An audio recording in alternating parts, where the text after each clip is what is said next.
My name is Pete Lannen, and we're on the Jordan Ranch, which is my folks' place. We lease it from them, and our operation's called Barney Livestock. We're located about 13 miles south of Livingston here in Paradise Valley. My dad's grandparents, so my great-grandparents, bought it from an individual named Barney McGuire, who homesteaded it in 1867.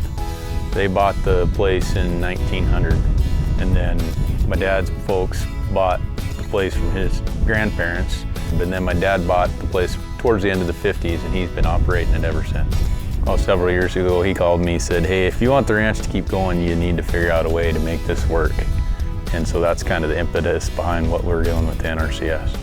My name is Ted Nelson. I'm a district conservationist in the Livingston, Montana NRCS field office. And my job is multifaceted. I do a lot of supervision, administration, but also I'm lucky to get the chance to go out and work with producers firsthand and develop conservation plans with them. Pete came to us, because he'd been kind of reading about soil health benefits from grazing, and he wanted some of our assistance. And we started out with just talking about different possibilities and doing some planning. And it ended up being a little more than that. We provide help with some irrigation and grazing plan that includes a lot of fencing and stock water development. The main goal is to increase the efficiency of our grazing operation. The type of grazing we're doing, where we're really bunching the cows up for a short period of time and then giving a lot of rest, certainly has benefits to soil health as well. Ultimately, what it does is it provides the plant with protection. We're taking the proper amount of the plant through grazing and no more, and we're timing it so it changes each year. And it helps the cattle. They're always on good fresh grass when they move. Distribution is excellent. It's all done really to protect the grass, the forage resource, and the cattle do benefit.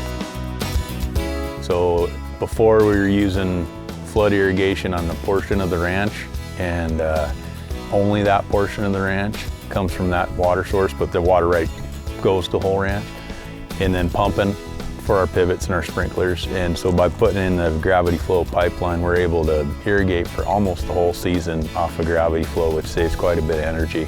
The other things we're working on a livestock water pipeline. Part of that's buried for winter tire tanks or winterized tanks, and that's great because now I don't have to chop ice and the cows aren't getting in the creeks and all that. And then we also have, under a lot of our electric fences that were also part of the E-Quip project, we have above ground pipelines, so we have portable tanks that we can use and move the cows around, and it really has facilitated our ability to be very adaptive in our grazing as opposed to having to make lanes to go back to a fixed site. And then we also have some portable windbreaks, so in the wintertime they're easy to move around, and I move them around to keep nutrients spread out across the ranch as opposed to having them all balled up on the trees, and or a fixed windbreak where I'd have to go and clean it out because there's too much manure and nutrients there. He's got some center pivot sprinklers, got wheel line sprinklers, and some hand lines too. The wheel line was the new component that replaced a flood irrigation system, and then we helped him with that. And that's where we're concentrating most of the irrigation water management. With the wheel line, the irrigation is consistent, it's uniform, highly controllable, and the efficiency there is probably creeping up toward 65–70%, which is a big deal. Water is a pretty important commodity, and it's being more contested all the time. So anything you can do as an irrigated producer to make proper use of your water is a great thing, to just armor yourself against future challenges. Most folks think I'm crazy for grazing cows under pivots instead of putting up hay, but when we're taking hay out, we're exporting the nutrients. Unless we feed it right back on that same field, we're taking the nutrients from that soil and putting it somewhere else. I married my wife back in 2003. She's from Thompson Falls, Montana, which is considerably different than this, but her dad was a logger, and of course she's also a rancher. And so she grew up raising cows. Megan's been super important in this operation and being able to make it work. I'm gone most of the summer, and so between her and some folks from down the road, they do most everything. And then my daughter's, Malloy, is pretty into this. She's responsible for grazing the horses down here last year. She's gotten really into the soil health part of it. My son, he likes to ride his motorcycle, so we try and task him with moving small sprinklers and things to keep his attention in between riding from here to there. I go to the NRCS for advice on a lot of things that I'm not looking for a cost share, I'm just looking for information and their knowledge on a lot of things. Well, we like to start out the season and talk over the strategy of that year and the rotation. And then during the year, we do monitoring with Pete.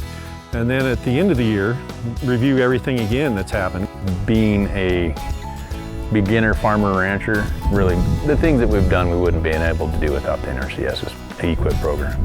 His learning curve is just still climbing, and he's so enthused and energized by it. It's really fun to see. He's even hosted soil health workshops on his place very successfully. He's an early innovator type. The folks at the NRCS are super helpful. They're really friendly. They're very interested in what I wanted to do and how we can make that fit. So there's no, you should do this, you should do that. It was more like, what do you want to do and how can we help you get there?